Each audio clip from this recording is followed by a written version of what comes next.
Tak ahoj přátelé, vítejte u dalšího dílu. Tentokrát tady s námi sedí Jirka Šedek. Vítejte, Jirko. Děkuji za pozvání. Jak se máte dneska? Krása. Super. Jsme si říkali, že se spolu budeme bavit o síťovém marketingu, o tom, co děláte, o tom, co děláme trošku možná i my, že si to dáme trošku do kontrastu. Ale aby jsme k tomu dali nějaký kontext, aby jsme nějak začali, tak můžete krátce přiblížit vaši story, vlastně to, jak jste se dostal k tomu vašemu biznisu? No, to je docela vtipná náhoda. Mám de facto 10 let výročí, takže dekádu za sebou. Hezky. A jak to většinou tak bývá, ono to byla taková jako šťastná nehoda, bych řekl, protože já jsem o síťovém marketingu, o tomhle odvětví věděl. Moje rodina se v tom pohybovala a já jsem patřil mezi ty, kteří říkali, že to jako dělat určitě nebudou, protože jsem introvert, nejsem typ obchodníka, který by jako měl takové ty ostré lokty a podobně, tak jsem se spíš viděl v jiné oblasti. Takže já jsem na té racionální úrovni věděl, že to funguje, ale emočně mi to k tomu netáhlo prostě. No a tak nějak člověk šel různými směry, vyzkoušel různé práce, manuální, obchod, prostě co kde. A před 10 lety, když jsem pracoval v Praze na Staromáku v kavárně, v těch stánkách tam jsou vlastně u Orloje, tak tam jsem prodával kafe, svařák turistům. No a jednoho temného večera, kdy já jsem tam šel vložně uklidit po nějaké obchodní práci, kterou jsem dělal v té době v Praze. A to byly prostě, tak já říkám, ty žoldnerské pozice. Prostě ano, klient, obchod, hotovo, uzavřeno, vyplacená provize a od nuly. Prostě člověk se cítí jak v mlýnku na maso. A tak jsem na pár měsíců šel uklidit do toho stánku a říkám, mě kafe baví, rád jsem s lidma, tam práce mi nevadí. A přišla tam paní, která mi položila větu, která se tak ve mně jako dost zarila a dala mi otázku, když jsme se tam tak bavili u toho kafe a ona, víte, co mě nehraje, co člověk jako vy tady dělá v téhle práci, jak dlouho tady ještě chcete být? A to byla věta, která jako, říká, ty jako nemá pravdu, já jsem si sem šel na pár týdnů odpočinout a už jsem tady dost měsíců. No a on mě pozval na jednu prezentaci a já říkám, to nemohla být náhoda, protože on mě pozvala jediný den, který jsem měl volný v následujících týdnech. Takže já říkám, kdy tu prezentaci máte? Ona, ve středu. No to já zrovna můžu, to je to. Takže takhle se mi to našlo. Paradoxně, tu dámu už jsem nikdy v životě neviděl. Ona tam ani nedorazila, okay. Prezentaci. Já jsem tam přišel sám a tak jak jsem tam prostě přišel úplně omylem. Takže mně si to našlo samo, no. Takže paní, která vám vlastně, dá se říct, změnila život, ale my jste se nikdy neviděli. My jsme se nikdy neviděli. Já jsem ani s tou společností pak jako nezačal. Ale to, co jsem tam slyšel, udělal takové to jako cvak a já jsem to najednou viděl úplně z jiné perspektivy. A řekl si, aha, možná to je jinak, než jsem si myslel. Takže takhle jako jednoduchosti, no. A to byla nějaká prostě prezentace nějakého síťového marketingu, jestli tak, to byla jiná společnost americká, která v té době začínala tak jako nějak víc v Evropě. Hodně kosmetická, mě tohle téma až tak úplně nebavilo, ale lidi, kteří tam přiletěli z zahraničí a prezentovali tu příležitost daleko ve větším, než já jsem to viděl, tak mi to pomohlo tam jako pospojovat ty drátky. A já si prostě myslel, že to je takový jako občas něco přivydělat, prodej, mít pár lidí v týmu a že to je jako spíš zábava. A vůbec jsem v tom věku neviděl, že by to jako mohlo být velký. A tam byli lidi, kteří mi tam jako spojili tu perspektivu, trošku to roztáhli, tu vizi, a říkám, OK, tak asi to je jinak. No. A kolik vám bylo v tu chvíli? 22, 3, něco takového. Hezky. Jo, a tak tam asi to bylo možná i jako otevření se tomu, možná změnění jak toho mindsetu, bylo to o tomhletom? A určitě.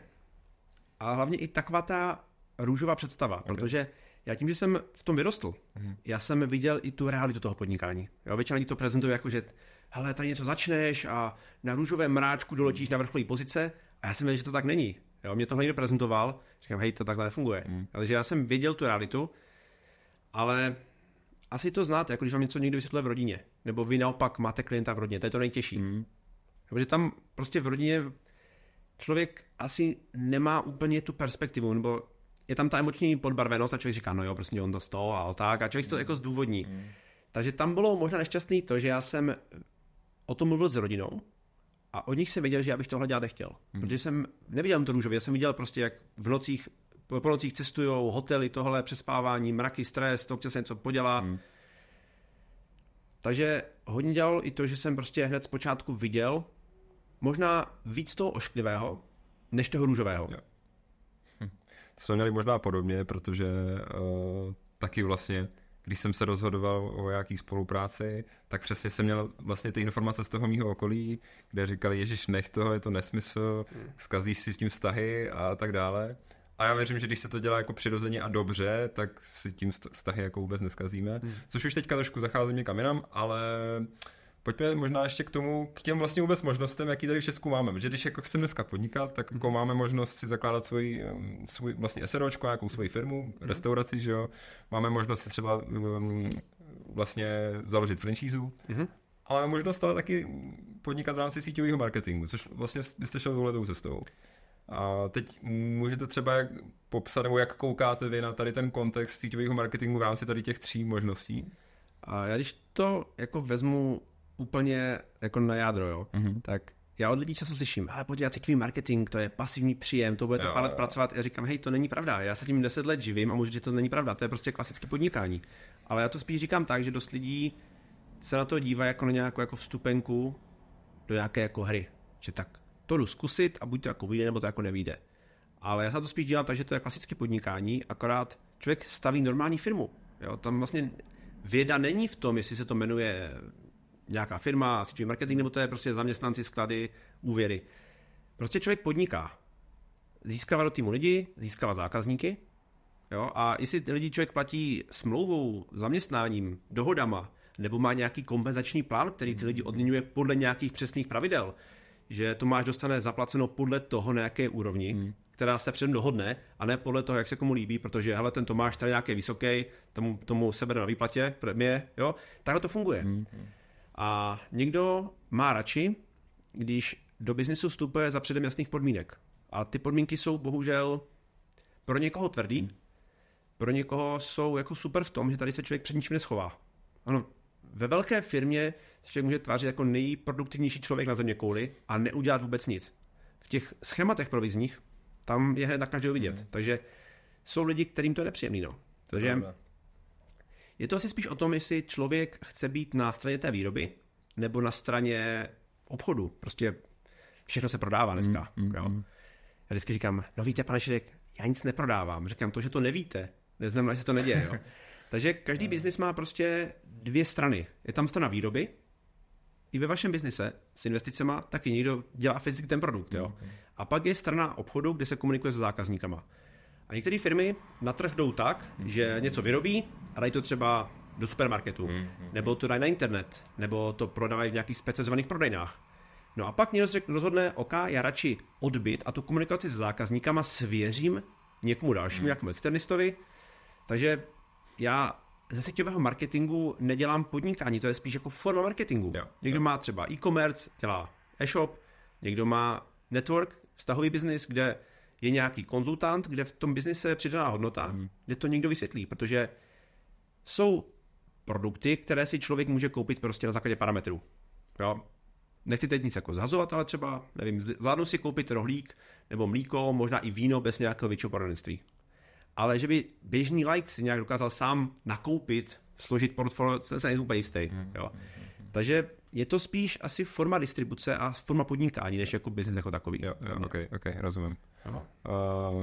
Ono se vlastně jako v rámci tady té kariéry nebo vlastně tady té práce dost často, jak jste říkal, odhalí vlastně jako slabé stránky a silné stránky a potom jako je na nás, jak my se k tomu postavíme, že jo. Potom se tam ukáže taková ta naše motivace, to naše silný proč to vlastně jako děláme, proč se jako proto rozhodneme. Ono to i bolí hrozně. No, to bolí. Jak pracovat s těma slabýma stránkama? To se furt učím teda, mimochodem, ale jako já jsem názoru, že když člověk jako fakt je z dobrýho těsta, jak se říká, tak síťový marketing je nejlepší škola. Co vždycky říkám, že mě nikdo nikdy do ničeho neoslovil. Mě ani jako finančního poradce nechtěli. Jako, budete se smát, ale než jsem začal síťákem živit, tak mě nikdo s ničím neoslovil. Až ve fázi, když víte, že to dělám, tak už chodí nabídky, říkám, a to už bylo irelevantní. Takže i na střední, tam, že všichni frčeli v různých těch společnostech, mě nikdo nechtěl. Jo? Takže tam asi za mě, když člověk tím projde, je to brutální škola života. A znám dost lidí, kteří jsou v tradičním biznise, zaměstnanci, jo, sklady, B2B business, tak dost z nich řekli, hele jo, já jsem tímhle prošel, jo, ať jsou to nějaké poradenské firmy nebo klasický síťový marketing s fyzickými produkty, tak je to výborná škola. Doporučil bych každému, i kdyby do toho už šel s tou vizí, hele, nebudu milionář, ale když to řeknu, to člověk zaplatí, tak je to nějaký úsilí čas. Většina těch síťových společností má úplně bezplatné školení. A když vidím, promiňte, za jaké bláboli se platí v různých vzdělávacích firmách, a jak hodnotné know-how je v síťových společnostech, tak já bych šel jenom pro to vzdělání a komunitu, protože to si budeme, jako v sítích jsou lidi tak trošku jako blázni, jo? To nedějí normální lidi. Jo? A tahle komunita je prostě výborná, takže jak se postavit těm slabinám, jak s tímhle pracovat, určitě jít do toho s tím, že se nechám tím systémem trošku přetvořit. Jo. Nejít do toho s tím, že tak já jsem dokonalý, jdu jim to dokázat. Jo. Proto dost lidí i na síťový marketing nemá tenhle obor, se zlobí, ale ani tak za mě ne na ten obor, ale ten obor jim ukáže, že jsou nedokonalí. Že něco je potřeba se naučit. Jo. A ono je pak snaží říct, to ono nefungovalo, ono to. Jo. A samozřejmě to je jednodušší pak svést to na šéfa. Jo. V klasickém podnikání může to svést, že máte špatný dodavatele, blbá cena, jo, máte na blbém místě obchod. Když děláte obchod, tak se těžko na někoho ukazuje prstem. A dost lidí neřekne, možná jsem tomu nedal tolik, co jsem měl, možná jsem mohl víc poslouchat lidi okolo mě. Většinou řekne, ono to je na prd, to nedělejte. Jo, takže jak se tomu postavit? Asi takhle, že prostě jít do toho s tím, že určitě tam budou bolestivé místa, určitě tam budou místa, kde se člověk musí chytit trošku, já řekl bych, za kravatu, stáhnout se k zemi a říct, hele, ještě chvilku bys měl poslouchat, než být chytrej. Takže asi do toho jít víc s pokorou a brát to jako nejen cestu k penězům, ale spíš k lepší produktivitě, stát se lepším člověkem, protože mě na tomhle asi nejvíc baví to, že v klasickém podnikání, když mám třeba zaměstnance ve své druhé firmě, tak já chci vzít člověka, který už něco umí. Rozumíte, mě se nechci investovat do člověka, abych ho musel něco naučit, proto by v té práci mohl fungovat. Já chci, aby už to uměl a to tomu platím. Když to v sítích máte chuť, když máte člověka, který má velký potenciál, vy to v něm vidíte, vy ho máte chuť vychovat.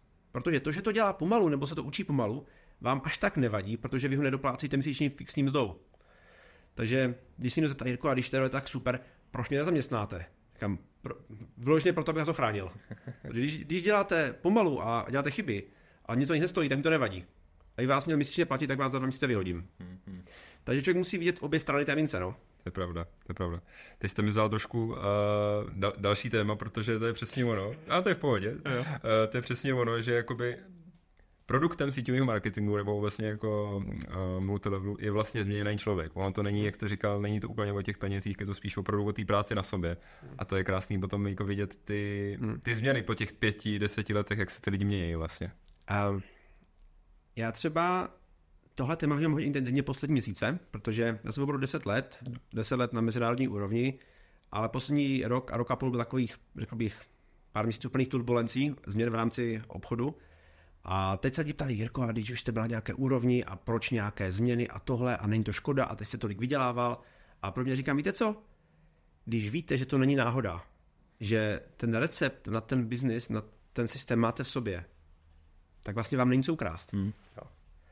A člověk nemůže o nic přijít. A teď ti lidi, no jo, ale vy jste tolik vydělával. Říkám, tak se vám dám otázku. Nemyslím jako vám, ale obecně těm lidem. Kdybyste si měla vybrat, brala byste všechny zkušenosti, vědomí, kontakty, know-how, které mám, anebo ty peníze? Co má pro vás větší hodnotu? Ano, tak to je jasný. Říkám, ale jo, tak víte, vy jste chytla hlavně peněz, ale prostě když člověk jako to umí, tak se nebojí začít znova. Ano, když člověk jako zbohatne nějakou levou, někde něco s někým nějak něco, jak v 90. že jo, tam dneska za mnoho biznisů, které se v 90. dělali, byste šli dneska sedět, jo. Takže ten produkt je za mě asi velice komplexní rozvoj člověka, protože člověk, aby dokázal uřídit ten cirkus, a tomu říkám spíš, že jsem jako, než jako manažer, tak spíš ředitel cirkusu, protože řídíte masu dobrovolníků. Vemte si, že většina manažerů selhává v momentu, kdy nedokážou řídit ani lidi, které platí. A selžou v těch rolích. Tady máte lidi, kteří dokážou řídit týmy, motivovat týmy, rozvíjet struktury, které neplatí. Tam je autorita čistě jenom získaná. To je úplně jiný soubor dovedností, než prostě někomu říct, že při do práce, tak mu se berete 500, jo. To je pravda. Takže ten produkt asi je fakt jako ten komplexní rozvoj toho člověka, protože když vezmete i v zaměstnání, když mám třeba zaměstnance, který je servisní technik, jo, tak víte, že mu budu kupovat školení na komunikaci. Ne, já chci, aby prostě uměl všechno o těch náhradních dílech a víc mě nezajímá. Já nepotřebuji rozvíjet komplexně jako člověk, já chci, aby dělal tu práci, protože kdybych ho ještě rozvíjel, tak on si řekne víc peněz. To je docela dobrý, že vidíte, nebo že jste v té druhé straně vlastně, že máte jak tu firmu, tak vlastně podnikáte v rámci takhle toho síťového marketingu, nebo vy to sám neříkáte podnikáte, ale spolupracujete takhle s nějakou firmou. Ale možná to, o čem jsme se bavili ještě před tím natáčením, si myslím, že je fajn zmínit, že vlastně my jsme jako oba sice v rámci nějakého jako síťového marketingu, ale úplně vlastně jako dá se říct oborově jinde vlastně, že vy se věnujete víc těm jako spotřebním produktům, my jsme tady spíš jako v rámci jako správy majetku a investic. Jak na tohle to koukáte? Je to třeba téma, na které občas rád jako někoho upozorním, protože jako původně, když vezmu síťový marketing, vlastně forma marketingu. To znamená, moje podnikání o tom, že máme SROčko, je to klasické podnikání a mám dodavatele nebo partnerskou firmu, která ty věci vyrábí. To je jejich část biznisu a moje část je řešit všechno od nich k zákazníkům, komunikaci, vzdělávání distributorů, nábor těch lidí a podobně. Zase, vy máte úplně stejný model.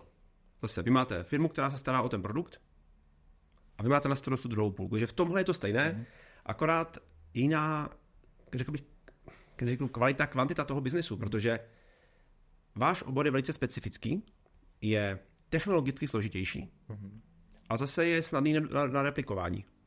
Protože když my vlastně teď dohodneme, že spolu založíme novou investiční společnost, není to až tak složité, jako stavět někde obrovskou výrobní halu, jo, a tak. Ale hlavně ten trh je nějak nastavený, jsou tam nějaké marže a když to vezmu jako technologicky, tak vy, když byste nabral do vašeho biznesu teď během měsíce 100 nových spolupracovníků, tak je to kalamita. Protože ten člověk musí mít nějaké vzdělání, odpovědnost. Já dělám fyzické produkty, kosmetiku, zdraví, parfémy. Tam není odpovědnost. Ten člověk, když jako někomu doporučí blbej krabradlucen, tak jako nic se nestane. Jo. Tam nemůže dojít k nějakému poškození toho člověka a ten člověk to kupuje všechno vědomě.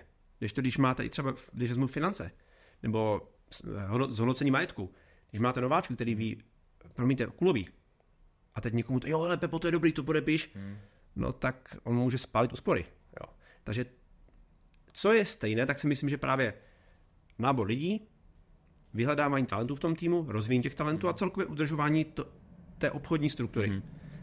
Ale tam to začíná a končí ta podobnost, protože pak ty modely fungují úplně jinak. Když vezmu, i třeba v rámci investic, financí jsou asociace. I v rámci třeba síťového marketingu, jako tady tohle, tomu se říká vlastně vyloženě přímý prodej. Jo? Ale váš obor spíš spadá do přímého prodeje, protože to není ani kalkulované tak, aby se to třeba v rámci společnosti dělalo prostě mezinárodně, mezikontinentálně.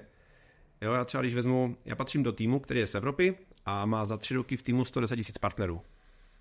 To, kdyby se stalo ve vašem odvětví, tak je to jako Hiroshima normálně, no. Jo, takže je tam hodně věcí, které jsou přenosné. To je ta lidská stránka, ale ta oborová je prostě specifická, no. Kdybyste to měla porovnat třeba benefity versus nějaký nevýhody v obou oborech, jak to hlavně vidíte? A já to asi nedokážu takhle říct. Já si myslím spíš, že to je o tom, co tomu člověku vyhovuje. Třeba když vezmu, já mám vzděláním blíž k investicím a financím. Já jsem studoval na soukromé střední škole řízení firem, vždycky bavilo účetnictví, finance, statistika, mám k tomuhle blízko, ale zase jsem člověk, který musí mít něco v ruce. Takže já si myslím, že každý obor si toho člověka jako sám najde. Jo, jsou lidi třeba, kteří rádi prodávají něco jako abstraktního nebo nějakou jako vizi. Váš produkt, kdyby mi spadl na nohu, nic se mi nestane. Jo. To je prostě abstraktní věc. No, zlatá zrovna. No jasně, ale většinou lidí nekupuje cihlu. Jo. No, taky, ale no, jasně. Ok, dobře, dobrý point. Když to mám věci, které prostě spadnou na nohu. Jo. Asi jsou různé typy lidí a to není o tom, že by byl prostě jeden biznis jako v něčem lepší, horší. Je to pro jiné typy lidí. Já si myslím, že to je hodně dávno i talentama toho člověka, vnímáním světa. Já třeba, když vezmu můj produkt, my většinou klientů děláme hubnutí, detoxikace, prostě očista organismu. Když máte člověka, který mu je zdraví úplně jedno, jo. Tady máte i třeba typy klientů. Někdo řeší, že pomalu na investici má o 0,5% méně, než má soused a je ochotný tady prostě vám rozbít kancelář kvůli tomu. To, že má cukrovku, jo, živí se věcma z bufetu, to je mu úplně jedno. Takže je to o preferenci toho člověka. Když je člověk do mého oboru, tak nemůže dělat ten biznis prostě jen pro peníze, on to musí mít i rád. Jo, ono to je taky možná dost o vztazích, ne? Záleží, jako když jako vás do toho nabere jako člověk, kterým jako důvěřujete a jste fakt jako dobrý parťáci, tak to je jako silný jury zase za mě tohle. Určitě, ono jako vše má svý pro a proti. Já si myslím, že ten váš biznis je náročnější na tu produktovou znalost, ale na řízení vztahu, jako když máme člověka, co je spíš jako, řeknu víc vztahově orientovaný komunikačně, tak máš biznis je pro něho vhodnější. A pak, když je člověk spíš takový jako solista, technický typ, tak v tom biznise vašem se bude mít líp. Jo. Co takový člověk, když chce začít s síťovým marketingem, jaký bys tomu dal dneska tipy? Když je zaměstnaný a chtěl by se jako začít přivydělávat a možná časem i fakt jako změnit a mít to jako full time. Jako začít co nejdřív, protože já jsem začal hrozně pozdě. Ve 22 vám přijde pozdě? Jo, prostě, jako já když se teď dneska bavím s lidma, kteří jdou na mezinárodní úrovni, oni prostě jdou, prostě jakmile to jde, jakmile to legální, jo. A hlavně najít si jako dobrý tým, nezaměřovat se na společnost. Já jsem po 8 letech dělal změnu v podnikání a já jsem nehledal nějakou konkrétní firmu, ale díval jsem se na lidi, kteří jsou mi hodnotama a chápaním toho biznesu příjemní. Když se bavím o životě, jak oni chtějí v životě žít, jo, tak to, jak se na ten život dívají, mi přišlo zajímavé. Takže já jsem první vstoupil do týmu a pak mě zajímalo, jaký byl mít dres, jak se říká. A když to řeknu třeba ve sportu, jo, když by vám někdo řekl, hele, budeme hrát fotbal, hraje tam Messi, hraje tam ten, jdete hrát s náma? Jo, jdu taky. Ale mimochodem budeme mít tady, já nevím, dres Komety. OK, to nevadí, jo. Prostě většina lidí se moc zaměřuje na to, jestli ta společnost je taková, co oni slyšeli. Jako tím, že já se znám s lidmi ze všech oborů na vrcholu, tak já říkám, v každé firmě jsou funkční týmy a jsou týmy, kde to úplná kalamita. Takže když bych řekl, jestli Jirko, jdi do té, nebo tam té firmy, říkám, o to narazíte prostě. Jsou třeba v různých oborech lidi, s kterými byla pro mě čest pracovat a je mi úplně jako jaká je značka. Takže bych se spíš díval na toho najít si dobrého lídra, člověka, co je aktuálně úspěšný, protože můžete mít někoho, kdo třeba ano, má vysoké výsledky, úspěchy, ale třeba z doby, která už dneska neexistuje a on se třeba 10-15 let neposunul nikam. To už není přenosný úplně. Tak začít co nejdřív, vykašlat se na, a jestli taková firma, jestli žlutá, modrá, červená, je to úplně jedno, spíš najít lidi a vzdělávat se mimo svůj obor. To je třeba moc důležitá věc, co bych doporučil sám sobě, kdybych dneska měl 18. Ano, čerpat do té firmy, ale hned se začít vzdělávat i jako profík v rámci toho oboru, prostě dívat se na neutrální knížky, neutrální seminář navštěvovat, prostě budovat kontakty a jak se říká, mít prostě tu hlavu trošku otevřenou a nebýt zaseklý do toho. To bylo třeba něco, co jsem dlouho nedělal. A já jsem řekl přece, tady to se mnou myslí nejlíp. Jako jo i ne, ale já nemůžu očekávat, že lidi nade mnou vždycky ví všechno, že potom fakt jdou po těch informacích.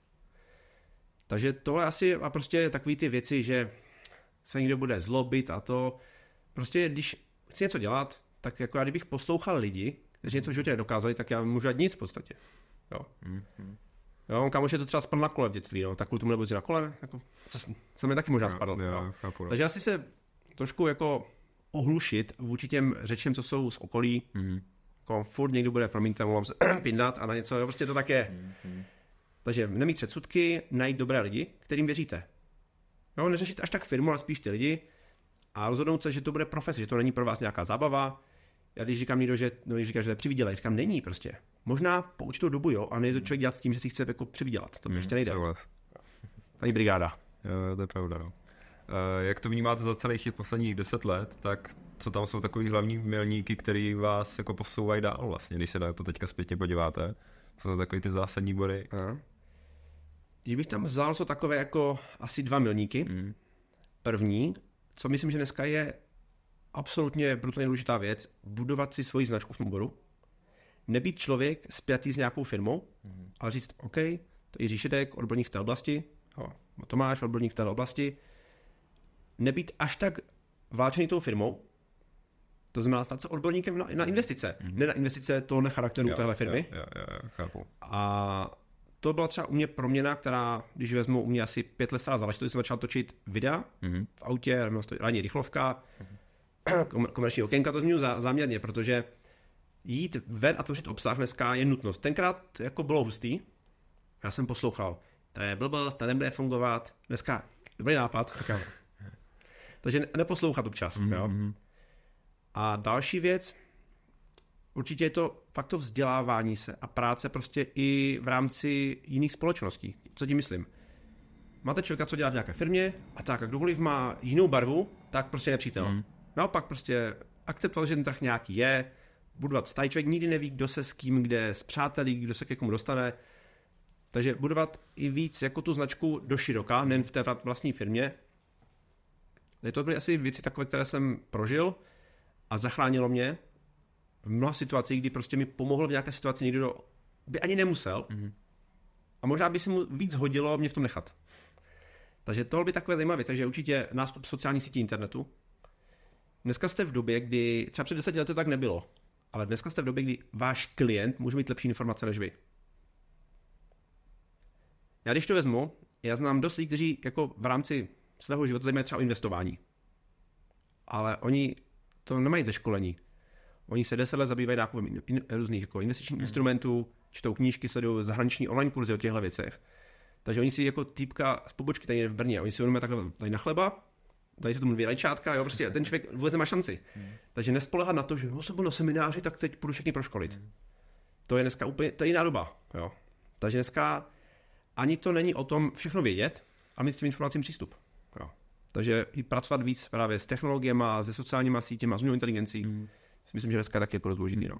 Jo, ono je vlastně tady v tom jako oboru je dobrý být takovým tím parťákem pro ty lidi, že dobře, jak říkáte, ty informace jsou dostupné dneska jako ze všech stran, to na nás jako letí prostě, tak vlastně pomoct se možná vždycky zorientovat tomu klientovi v tom jeho životě, od toho tady vlastně možná jako my jsme vlastně. Jo, to je dobrý point, vlastně jako jít o trošku dál. Jo. A třeba já třeba když s kýmkoliv spolupracuju, tak já to člověka trošku jako prokladnu tím, že se ho zeptám na něco z tématu nebo z oblasti, kde on z toho nic nemá, co myslím. Já když mám třeba člověka, co dělá investice kovy, a řeknu, to si myslíte třeba o tomhle. A že ne, to je blbost toho a v tom máme daleko lepší, tak vím, že aha, takže ten člověk prostě je seklej hlavou. On vlastně pro svoji provizi ochotný cokoliv jako pohádět. A říkám, mě zavření dveře. Nebo se tam třeba na konkurenci. A on dělá reality a říkám, já jsem tady se spotkal s člověkem, a dívejte, to je takový makovej. A říkám, aha, profík, díky. Jo, takže to jsou takové věci, kdy si člověk snadno zavře dveře dneska. Takže to asi za ty roky hodně změnilo. A to cítím, že i třeba, to jsem se tady bavil s kolegou minule, že vlastně jak se mění ten obchod, že dřív to bylo jako to prezentování v těch 90kách, versus dneska je to jako víc bejt, jak jsem říkal, tím parťákem tomu člověku, to znamená vyzjišťovat, vztahový biznis, přesně tak, což je jako někdo, kdo jako by to dělá dlouhou dobu, tak může se zaseknout tady v těch jako 90kách a dělá to tak do dneška a může mu to fungovat jenom proto, že má na sebe vlastně jako navázaný to lidi. Ale dneska už se to dělá vlastně úplně jinak. No, jo, jako dneska prostě říkáte, být pro toho člověka parťákem, být vlastně člověk, ne, který, no tak když potřebuje něco tady skrz zlato, tak zavolám Tomášovi, ale hele Tome, mám nějaký peníze navíc, řeším co s tím. A i když on ví, že vy jste v nějaké, tak prostě hele, vím, že u nás máš docela hodně, v tomhle, co v našem instrumentu, člověče, napadlo mě možná tahle věc je zajímavá. Já to přímo nedělám, když se spojím s Tondou, který to dělá, vy si pak hodíte jako kačku, to je jasný, ale prostě být tím prvním, na koho ten člověk obrátí a být tím majákem pro ty lidi, že jo? Vlastně. Jo, tím jako záchytným místem, no. Tím světlým. Vy jste mluvili jako o vzdělávání. Co je pro vás, jaká forma je pro vás jako nejpřijatelnější v rámci takhle toho svého podnikání? Spíš chodíte na kurzy, nebo čtete knížky? Je to kombinace? Nebo já to kombinuju. Jako třeba já poslední rok a půl daleko víc čtu, protože já velkou část svého vzdělávání, které směřuje k lidem, dělám pomocí webinářů a videí. Takže já když můžu mít chvilku, tak nechci sledovat videa žádný. Jo. Já si ráno pouštím různé zajímavé třeba podcasty, ale mám já třeba kratší, protože když to jako říkám do půl hoďky super koncentrát, jo, ráno si člověk si u toho vyčistí zuby, asi snídaní, tak jako něco zhltne, ale pak mi fakt vyhovuje se na jeden den prostě úplně vypnout, jo, letecký režim a fakt si začít z nějaký knížky. Protože třeba někdo to má tak, že já nevím, si co půl hodinku večer jako budete návyk a čte si 4 stránky, já si na to pak nevzpomenu prostě. Takže já si musím k té knížce sednout, nebo ideálně v letadle, když prostě všichni tam, že jo, mobily, já si postanu na veterána, přečtu knížku. Takže teď mě víc baví knížky. A to takový ty, který jsem si před lety koupil a říkal jsem si, jednou si je přečtu. Tak teď je ten čas. Jo, ale teď třeba já se nejvíc teď zaměřuji na vzdělávání v rámci moderního marketingu. Já jsem si myslel naivně, že jako už o tom něco vím. A čím víc o tom sleduju, tím zjistím, že prostě jako co? Jsem si myslel, jako, že v té nějaké mojí bublince je to dobrý, ale teď, když se potkám s lidmi na té mezinárodní úrovni, tak zjišťuju, že prostě to, co mě přijde jako dobrý, ale z ní řekne, tak jako v Brně já jsem šampion, jo, ale pak tady nějaký globální hřiště, takže se bavím s lidmi, kteří to, co já jsem si myslel, že nejde udělat v krátkém času, oni to prostě udělali a říkám, jak je to prostě možné, oni musí něco vědět. Tak já jdu spíš potom, co mi vlastně jako uniká. Takže dřív jsem byl ve fázi tak asi taky klučičí léta, kdy člověk prostě viděl někoho úspěšného, říkal si, tam je něco nefér. Jo? On ten člověk něco určitě nějak tajemství má. Dneska na ty lidi koukám s pohledem, jako co mi uniká. Ať mi to prostě řeknou, jako, hele, fakt pro inspiraci, jak se to udělal, jak se vám to povedlo, ale s obrovskou jako hrdostí, že ten člověk udělal to, co jsem tvrdil, že nejde, takže mi vlastně posunul jako to víko doslova. Takže knížky, no. Podcast Business Balance natáčíme ve svém volném čase. Proto, pokud byste nás chtěli podpořit, budeme velmi rádi, když nás budete kontaktovat na údaje pod videem. A mimochodem, to, co přesně děláme, o tom jsme si povídali přesně v první epizodě. Jedná se o správu majetku a investování. A pokud nechcete přijít o žádné další video, nezapomeňte nás odebírat a dejte nám like. Tak ono to je, teďka to, co říkáte, tak je to vlastně o tom učit se od expertů, že jo? To si myslím, že to je jako krásný. Je tak. Že se tím jako dá řídit určitě. Vlastně v jakýmkoliv oboru vlastně. Obecně v životě. Jasně, no. Od těch lidí, který jako my máme, jako ten člověk, kterým vlastně my jsme se chtěli stát, tak o tom se budou učit, no. Hlavně, myslím si, že dneska se i díky těm technologiím to zpřístupnilo. Když jsme teď v prosinci byli s mým parťákem ve Vegas na GoPro, jsme byli jediní Češi, jako on tam výlet stojí jako auto, jo? Jenom lístek na ten event stojí 100 000, jo? Takže dřív člověk pro tohle musel hrozně investovat. Jako dneska máte na 3 kliknutí, cokoliv. Ale zase si myslím, že o to těžší je dneska jako najít relevantní informace, protože jako myslím, že ve vašem oboru, víte, jako v našem se toho moc neděje, jo. Ale ve vašem prostě se to furt vyvíjí, zasahuje do toho různý prostě ty věci a člověk může konzumovat, ale já si myslím, že informace má expiraci. Takže například, když máte doma, já nevím, prošle jogurt, tak se člověk poví, aha, tak asi už ho jít nebudu, jo. Ale jak víte, že nevstřebáváte informace, které už jsou prostě po spotřebě. Že některé jako informace jsou jako dobrý. Já jsem dneska dostal školu od člověka, který se zabývá business developmentem a on vlastně jakoby škáluje firmy. A teď je to téma třeba, který řeším, že nabíráme zaměstnance a říkám si, že OK, já asi vím, jak bych to udělal, ale to neznamená, že to je správně.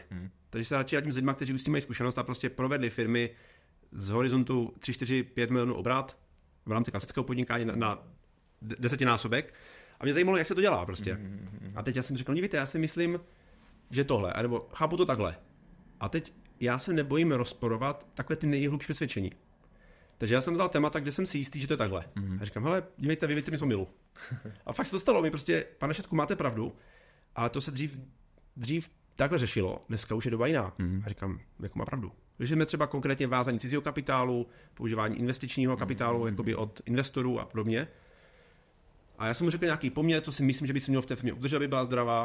A on řekl, Jirko, jako jo, ale dneska je tolik specifických biznesů, jo.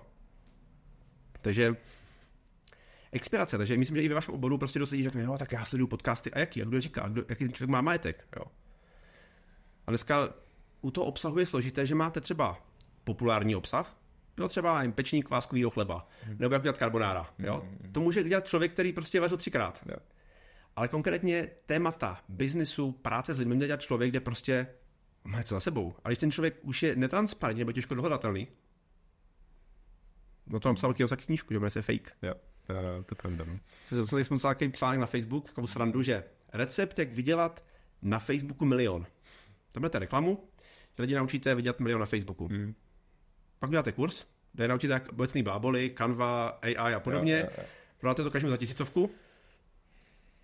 No a se směl cíle. Akorát ta pointa je, že to jste jim původně sliboval, není nic z toho, co vy reálně děláte, že jo. Já si vždycky mi dodává nějaký i finanční rady, nebo nějaký typy na internetu, říkám, OK, ten člověk zbohatl tím, že to dělal a pak o tom mluvil, nebo vydělal peníze tím, že to říká. To je velký rozdíl. No to určitě, no. Takže jako ve vašem oboru, no. Takže expirace informací. Souhlasím. Je potřeba si vybírat ty kvalitní zdroje vlastně, proto, no. Určitě. Když mluvíte ještě o těch knížkách, zmiňoval jste Fake, ještě nějaká, kterou byste třeba jako doporučil? Jak drahé zdarma. To je moje oblíbená knížka. Teď jako jsem četl asi 2krát do horizontu 2 let. Ta je moc fajn. A teď čtu od Hormozyho Million Leads. A ještě velice dobrá trilogie od Russella Bransona. On má Expert Secrets, pak tam myslím Network Marketing Secrets, Traffic Secrets. To jsou vlastně 3 knihy, které za mě jako úplně, když člověk jako pročte až úplně do hloubky, tak zjistí, že je to zdroj, ze kterého čerpá mnoho takových těch moderních marketerů. A mě vždycky zajímá, kde na to ty lidi přišli, protože to, že někdo si koupí v Americe nějaký kurz a pak z něj udělá český a tváří se něco vymyslel, jo, chápu. Jo, ale mě zajímá jako ta informace, já neřeším, kdo mi to zprostředkuje, Takže to jsou třeba fakt knihy, které jsou za mě dneska k tomu modernímu marketingu jako úplný základ. Takže od Russella Bransona, Expert Secrets, to je třeba něco, co mě hodně pomohlo v rámci mého podnikání, protože dřív jsem třeba dělal ty různé videa jako zábavu. Mně nenapadlo, že zatím může být regulárně jako business model. Ano, ty videa jsou zdarma, ale zatím je business model. Ale na první dobrou tak prostě nevypadá, no. Jasně. Takže určitě tak ty za knížku jsou jako dobrý, no. Super. Dokážu si představit, že člověk, který nás poslouchá, tak může být třeba, nemusí být z oblasti jako síťového marketingu, může být z oblasti právě, že je zaměstnaný, ale je zvědavý, o čem se tady povídáme. A chtěl by se mít prostě jako v životě dobře a spíš jako je pro něj důležitá svoboda. Tak otázku, jakou chci podat, tak je, jak by mohl se jako ubírat ten jeho život dál, když se být jako svobodnej a nemířím tím nutně, že musí být v síťovém marketingu, jasně. Ale jaký máme vlastně jako dneska možnosti, aby jsme se jako v životě jako cítili dobře, aby jsme si mohli plnit ty svoje hodnoty, potřeby, cíle. Jako, já jsem rád, že tam směřujete, protože já jsem nad tím dneska přemýšlel, že vlastně, když bych dneska měl 20, jo, jaké jsou možnosti, jo? Já třeba čím nejvíc jako narážím u lidí, že tady ještě takový poznatek socialismu, že my vlastně často neřešíme lidem myšlenku jak, ale vlastně vůbec jestli proč. Jo. A teď někdo řekne, já mám práci, já jsem v pohodě. A ty říkají, co? Jo, a tam se člověk, jaká práce? Že vlastně vůbec jim musíme vysvětlit myšlenku, že je to dovolený normálně v Matrixu mít 2 příjmy třeba, nebo 3. Jo. A teď se mám kolem sebe lidi, kteří mají 4-5 firem, několik prostě x různých druhů příjmu a jako jde to, radši ještě rozjedu jednu firmu, kdyby náhodou. Martin řekne, já jsem zaměstnaný, já jsem v klidu. Jo, a říkám, wow, ale chápu, já jsem taky tak uvažoval. Asi jedna z prvních věcí, že vlastně se dá sedět v teplém křeslíčku, držet si to, co mám a bokem něco dělat. Ano, možná to je o tom, že člověk nebude na všech oslavách, na všech narozeninách, na všech sportovních utkáních, ale dneska možnosti, jak, když to řeknu úplně otevřeně bez rizika, když bych byl zaměstnanec, tak bych hlavně nešel do ničeho riskantního, protože ten člověk není na to připravený ještě jako propálit prvních 120 tisíc za něčem, že jo. Takže já bych určitě začal s něčím na vedlejší úvazek a než po penězích bych šel spíš jako po dovednostech. A za mě v tomhle síťový marketing skvělý, protože člověk si může držet své teplé místečko a bokem něco budovat. Jo, ano, taková ta svoboda, tohle. Já si myslím, že to je až tak třeba po 3-5 letech. Ale většina lidí, která nás poslouchá, tak si myslím, že žijou ve světě, kde prostě peníze bohužel dneska jsou jako ten univerzální prostředek směry, kde člověk ano zpočátku, když chce i v životě se někam posunout, tak musí nakumulovat nějaký majetek. Jo, největší, asi složité přepnutí je právě v tom, že ten člověk si potřebuje nastavit hlavu na to, že OK, já vydělám peníze, ale nemusím je utratit. Jo, že OK, tak když budu mít nějakou práci navíc, ať je to cokoliv. Za mě každý člověk, co dělá něco navíc, je prostě dobrý. Jo, je to prostě za mě jako hrdinství. Co a když vezmu ty možnosti, jako když vezme člověk, že má nějaký čas, kdy musí spát, jo. Jsou takový lidi ještě. Pak člověk má práci na 8 hodin denně, takže už jako rádi toho času moc nezbývá. Teď, když člověk chce mít aspoň nějaký čas na sebe, teď když je ten člověk ve fázi, kdy má zaměstnání, nějaký osobní čas, jako spánek, jídlo a tak hledat si druhé zaměstnání asi nemá smysl úplně. Takže já to budu muset na to doříct, jo. Budu muset něco prodávat. Buď můžete měnit čas za peníze, to ale jde do určité míry, protože ten čas má omezený. Ale můžete dát něco, kde to není o čase, ale o nějaké hodnotě, kterou dávat těm ostatním. A to vám jsou ochotní lidi platit, jo. Takže těch možností dneska je málo biznesů, kam můžete přijít bez peněz. A myslím, že síťový marketing je jeden z nich. Když to řeknu, v největší katastrofě vás může start síťového marketingu stát do 10 000 korun.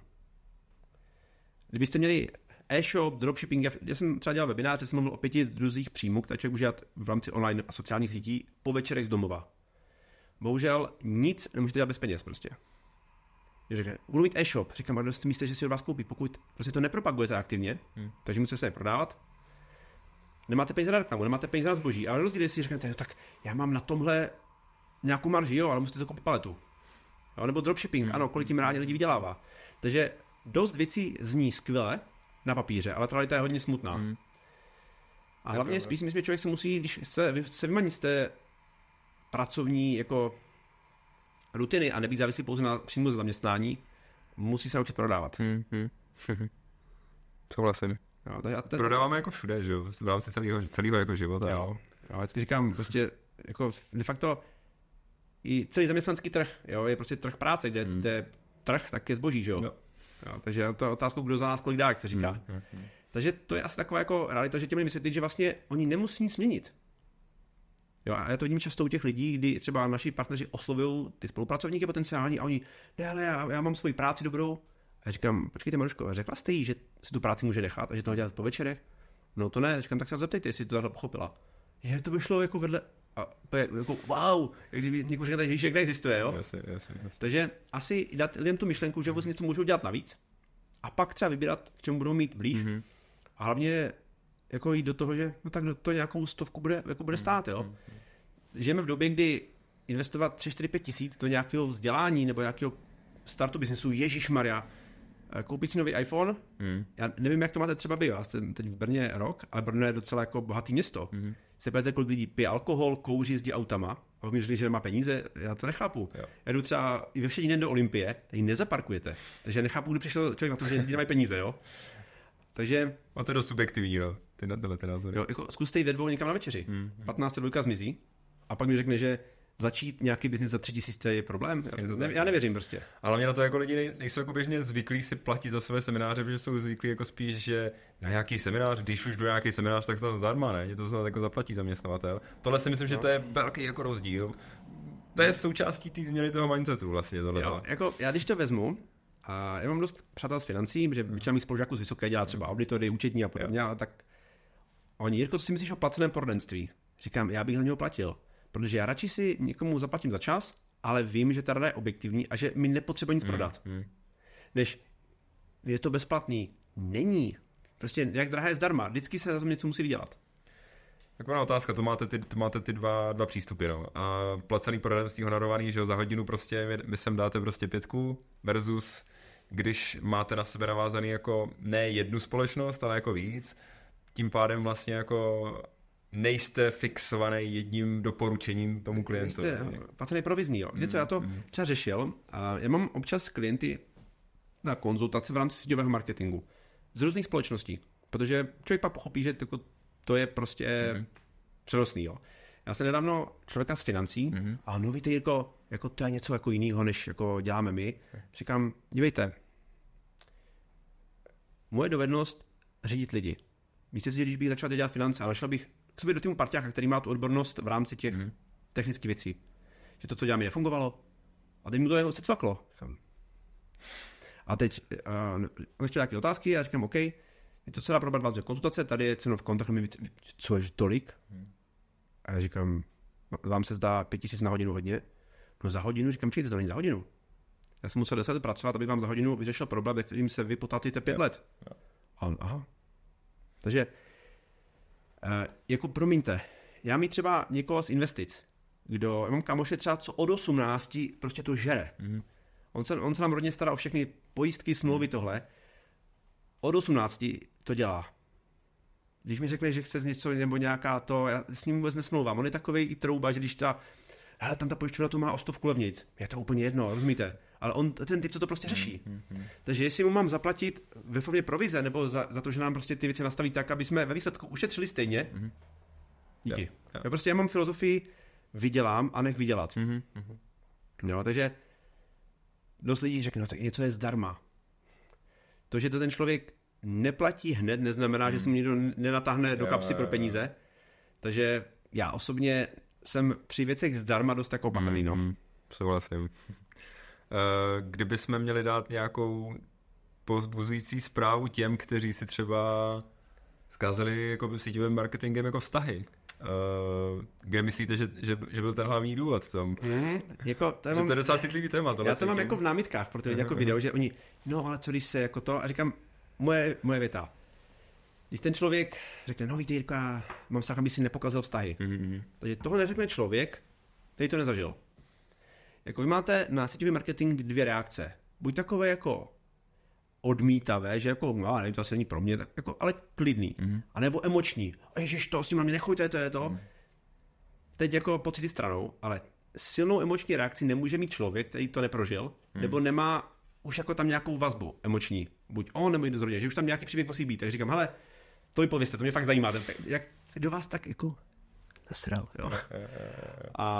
A ten člověk řekne, no a teď se někdo choval nějak k nám.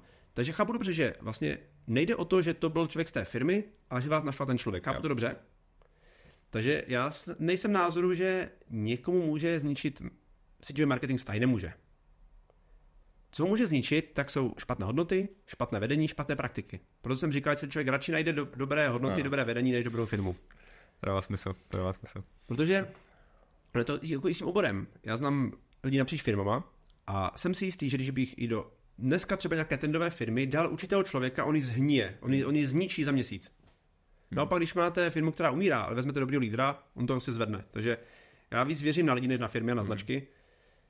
Takže o těch vztazích, když to budete dělat dobře, ne pro peníze, ale člověk si uvědomí vlastně, jakou potřebu řeší, jakou tam má hodnotu, a nejde to dělat s tím, že jo, budu rychle bohatý, tak se člověk vůbec nemá čeho bát. A naopak, lidi se vás budou vážit, protože prostě vytváříte pracovní místa. No, takže já si myslím, že dost těch jako strachu, co tam lidi mají, ať jsou to vztahy, nebo ježišmarja, co se ti to a co ti nepůjde, lidi spíš řeší to, že by v něčem neuspěli a ostatní by to věděli. To bolí. Takže spíš říct si, OK, tak jsem tady v životě pro to, jak se cítím, pro nějaký ego, nebo tady prostě teď dělat něco pro výsledky. Jo. Musím se jako rozhodnout vlastně, co je jako tím výstupem. Takže dost těch strachů, no a to je tak, a to mohlo být takhle, a to jsem si že je takhle. OK, a co když to je přesně naopak? Jo. Nebo když mi někdo řekl, no víš, já jsem tam dělal tohle a tak to dopadlo, OK, co to za člověka? Je vůbec úspěšný, nechal by se od něho poradit. Jo, a pak jsou lidi, kteří nadávají na něco, oni vlastně selžou ve všem, takže oni vlastně jedno, co dělají, oni vždycky selžou. Takže asi nejtěžší je jako spolknout tu pilulku a říct si, tak jo, tak se tomu otevřu prostě.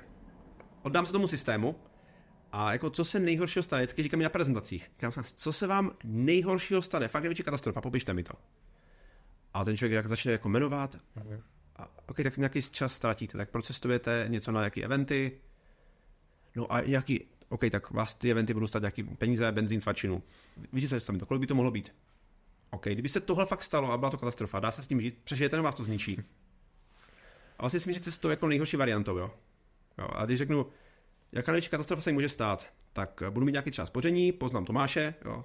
To se dá přežít asi, jo. Tam se říkám srandu, ale prostě, když ten člověk má strach, tak si nastavit, OK, co se mi reálně může stát.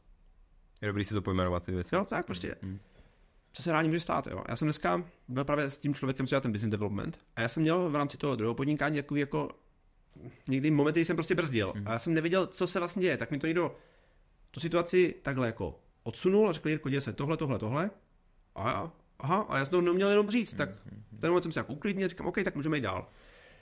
Takže oddat se tomu. Takže prostě Ježíš, vztahy, tyhle věci, jako nebuďme naivní. Nebude mít celý život všechny přátelé. Já se taky nebavím se zlýma základky se všema. To není ve zlým. Jo, ale každý asi máme kamarády, kteří v 19 řešili holky, víno, zpěv.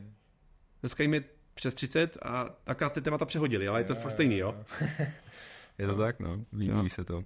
Vy jste tady mluvil o lídrovství. Jak podle vás vypadá takový lídr? Správnej ve vašich očích. A já nevím, jestli bych ho poznal od oka, ale poznám ho podle chování.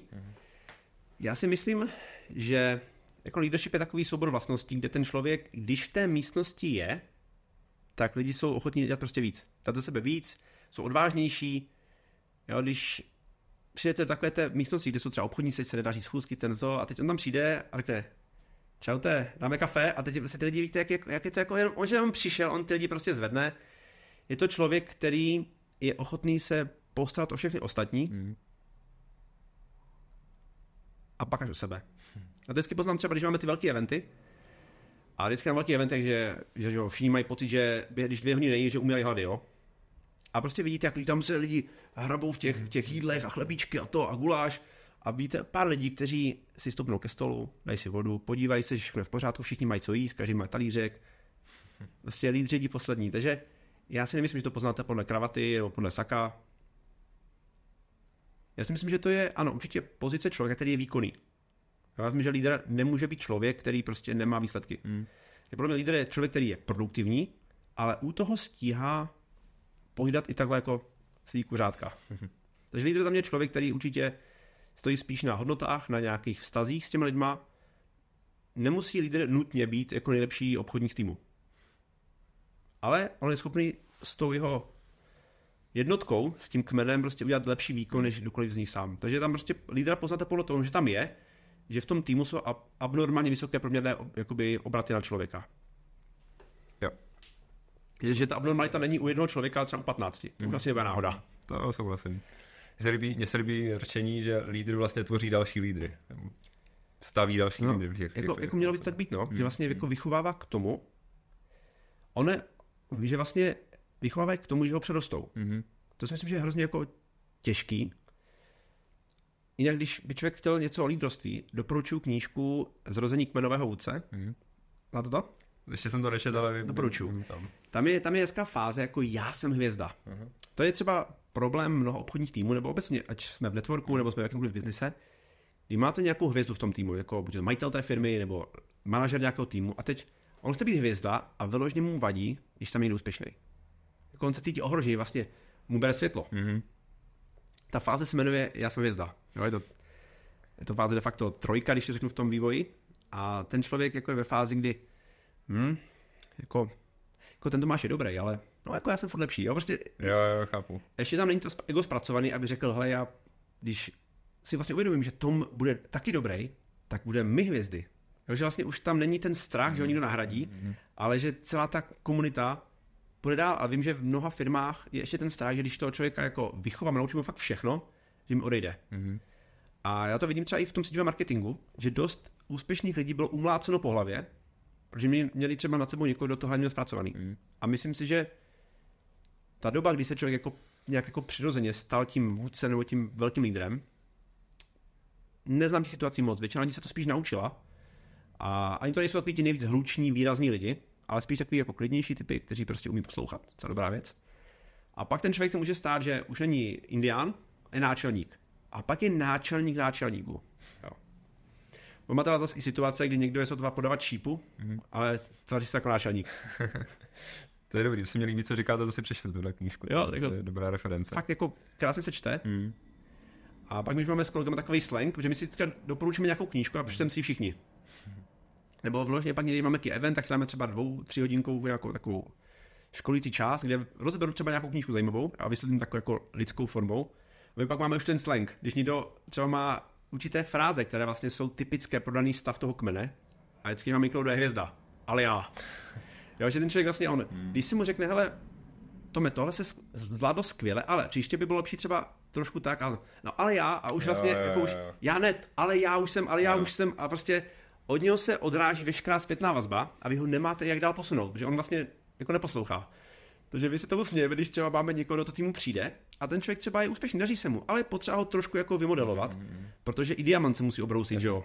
A teď tam zase ta věta, jsme jaké poradě. Ale já, aby se začal všichni smát, ne? A ten člověk, to jsem řekl, nic, pokračujte. Je to o tom přijmout to, no. Jo. Protože víte co, no, jako, já to chápu. Já jsem měl tuhle fázi taky. Jsem si myslel, že jsem hvězda. No, ale když člověk jako začíná od nuly, tak přijde do nějaké úrovně, kde jako, mně se daří, jsem dobrý, jo, člověk se srovnává s tím okolím. Pak přijdete do prostředí, kde jsou hvězdy úplně všichni. Jo, pro mě tohle byla srážka s realitou, kdy já jsem si celý život myslel, že mi v životě budou věci procházet, protože mi to celkem pálí a já jsem procházel všema školama tak jako na pohodu úplně, bez nějakých jako zásadních aktivit, bez učení a já jsem si myslel, že takhle bude furt. Pak jsem dostal do úrovně, kde už jsou chytří všichni, kde už se to nepočítá. Tam už se počítá dřina. Jo. Pokud člověk sedí u stolu, kde se říká, aha, tady tohle už stačí. Jako. No. Takže to je takový jako prozření, na to si člověk musí prožít. No. Ono to i souvisí s tím, že srovnávat se s ostatníma versus srovnávat se sám se sebou. To je jako taky vlastně těžká disciplína. A to je hodně to, o čem mluvíte vlastně, to tam jako se tím prolíná. Jo, ale určitě srovnávat se jako se sebou v čase, ale i třeba s ostatníma. Já to nemyslím jako tak, to se člověk dělá ve zlém, anebo máte třeba nějakého parťáka v biznise, jo? A já mám třeba společníka v biznise a on je zase trošku jiný na ten marketing a podobně. A mě baví se s ním jako štengrovat. Ale ne proto, abych mu to nadal, dívej se, já jsem lepší, ale abych mu ukázal, že já jsem hoden jako parťák i v té oblasti, jestli mi rozumíte. Okay. Jo, že prostě my jsme tým a ten tým je tak silný, jak ten nejslabší kus. Takže ano, pro nás někdo říct, ale třeba ten Tom, mně se třeba líbí, jak tohle dělá. A jako je v tom inspirace, je v tom chuť se to dozvědět, a ne prostě, no, jako je to. Jo, protože často my se srovnáváme v oblastech s lidmi, kde oni mají třeba velice silnou stránku a my ne, tak nás to bolí, že jo. To zkuste třeba jenom mít dobrý projev na kameru a automaticky štvete každého, kdo se tak necítí. No jo, on tam žvaní na té kameře, že ještě tak usmívá. Jo, takže... Počkej, se to stavujeme na sebe, na tu svoji zase nějakou bolest. Na tu bolest, no. Takže už jenom to, že mi tam jako tohle střílí, je téma, OK, tohle by se asi mělo zahojit trošku. Souhlas. Takže určitě jako za mě srovnávání i v pohodě. V momentu, kdy se bavíme o objektivních věcech, ne, jako já mám pocit, že, ne, OK, pojďme se podívat, třeba jaká dovednost, jo. A když vím, že mě to na někom štve, tak asi evidentně to pro ně bolavý místo, no. Ale pak, když člověk už jako dělá s lidma, kteří mají jako jiné silné stránky, ale už je právě v té fázi, kdy vás to jako nedráždí, kdy jste hrdí na to, že děláte s lidmi, kteří jsou jako dobří. A máte v týmu, už jste prostě, rozumíte, nevím, že máte nějaký fotbalový tým, jo, tak když jdete jim do Barcelony, tak tam jsou všichni hvězdy, jo, tam není jako, on je dobrý a my teda přihráváme, ne, tam všichni prostě musí vrcholový výkon. Ale ty lidi o sobě vědí, hele, když se děje tohle, tak jde do akce Tomáš a ty se dívej, jo, když se děje tohle, tak Tomáš sedí a ty budeš kopat, jo, prostě i znát se v tom týmu s těmi lidmi a zase to je o tom, člověk musí se srovnávat sám se sebou i s ostatním a mít jako trošku racionální náhled, poznat sám sebe, abych věděl, co reálně je moje silná stránka a co si myslím, že je silná stránka. Jsou třeba lidi, kteří na sobě tak dlouho pracují, že může být jejich slabina v rámci dovedností vnímána na úrovni silných stránek jiných lidí, kteří jsou třeba netrénovaní. Je to komplexní, no. To je fakt. Jirko, řítíme se do finiše. Chtěl bych tam dát zase nějakou pozitivní jako zprávu lidem, který třeba zažívají nějaký jako slabší období v tom biznise, tak nějakou pozbuzující zprávu, co třeba vám jako pomůže vždycky, když jste jako na té sinusoidě, jako na té spodní hraně. No, já nejsem moc jako ezotýpek, jo, ale když jako oni jsou ty cesty nahoru dolů furt, jako jo. Vždycky vám říkám, že to musí být tak, že blbě dneska musí být furt lepší než dobře před pár lety, ale já mám často třeba myšlenky, které se mi vrací, já myslím jako v různých obrazech a podobně. Já mám třeba od Winstona Churchilla citát, kde, já to nebudu přesně říkat, jo, ale on tam mluví o tom, že vlastně žádná výzva, která je před náma, není větší, než dokážeme snést. Že prostě, já vždycky, když se něco podělá, jo, a já vždycky říkám, v biznesu jsou 3 fáze. Dobrý? Pak občas něco, jak říkám, člověk občas šlápne do hovna, jak se říká, a pak máte fázi, kterou jsme popsali se společníkem Never Ending Shitstorm. Prostě prochází tady se ty věci všechny jako kazí naráz, jo. A ten člověk si tak prostě říká, jako, jestli to jako je všechno, nebo ještě něco přijde. A to už je pak forma, kdy člověk už je fakt asi cvok, jo. Že říká, přece jako jsem nedošel tak daleko, abych tady to vzdal, aby se tady něco podělal, aby se to bude řešit, jo. Takže spíš si jako fakt přepnout tu hlavu, že OK, to přece je normální. A dost lidí, když vidí překážky, musí, to je špatně, to asi není pro mě. Naopak, já už říkám, to už je ta deformace, jo. Že mě se něco podělá, tak řeknu, hej, super, co mě to má naučit, co mě to má jako posunout.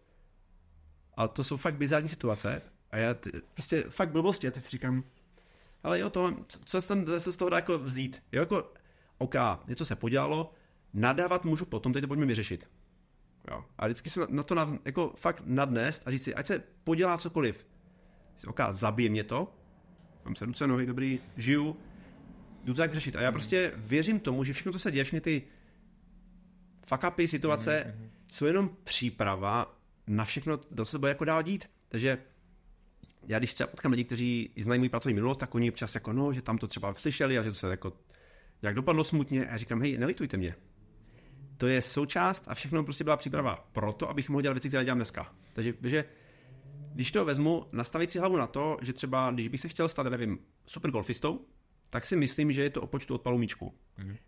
Nejsem profí golfista, ale myslím si, že se do toho počtu pokusů počítají ty špatný. Jo, a většina lidí si myslí, že tak já chci odpalit ale ty dobrý míčky. A takhle to nefunguje. Takže oni mají pocit, když odpalí špatný míček, se něco nepovede, nebo nějaký klient to, asi to není pro mě, nebo zavolá, že to chce někde jinde. Jako to se do toho počítá. To si dát si fajfku a já se třeba umím pochválit za blbosti. Pochválit se za to, že se něco podělalo. Já říkám, aspoň jsem to vyzkoušel. Ani ty chyby jako nestojí život, ale jste někdy jako na hraně, kdy člověk někdy riskuje v momentu, kdy jako je v době blahobytu, jak se říká. Takže ta chyba, jako se z ní rychle zahojíte. Pak děláte rozhodnutí v situaci, kdy jde o všechno. Tak tam je fajn třeba být i s lidmi. Já jsem se naučil v těchto věcech třeba odpovědět lidem, že mám prostě úzký kruh lidí, s kterými to řeším, někteří nejsou ani z mého biznisu. Ale jsou to parťáci, které uznávám a prostě říct, hele, člověče, mě zajímalo toto, tvůj názor, tohle teď řeším, no to se mi teď děje. Neříkám jako fňukat, ale prostě, ale co mi uniká, jo, prostě nebát se ty věci sdílet, netopit se v tom, ale vždycky říct si, OK, zabij mě to, nezabije, prostě nějak to vyřeším. A já prostě věřím tomu, že to se neděje proti mně, ale pro mě. Takže když člověk, možná se to může někomu hodit, prostě jestli vám fakt cokoliv podělá, říct si, OK, teď to možná nevidím, ale jako to bude hrát nějakou roli, jo. A to se děje pro mě, ne proti mně. Tohle je ale fakt jako těžký si nic zopakovat. Ale, takže tohle jsou věci, které mě jako drží ve hře, no, že není nic jako racionálního. Mm-hmm. A já si vždycky říkám, hele, přece mě jako nedonutili okolnosti dojít až sem, mě tady zastavila nějaká blbost prostě. Takže takhle se na to dívám, no. Dívám to podobně. Děkuju za ten rozhovor. Tome, já děkuji za pozvání, bylo to moc příjemné, děkuju. Napadně, děkuju. Děkujeme za zhlédnutí celé epizody, nezapomeňte nás odebírat a dát like, ať vám neuteče žádný další díl. A v případě zájmu konzultace v oblasti peněz, správy majetku, investic a tak dále, nás můžete kontaktovat na uvedená čísla pod videem. Janča a Tom. Ahoj.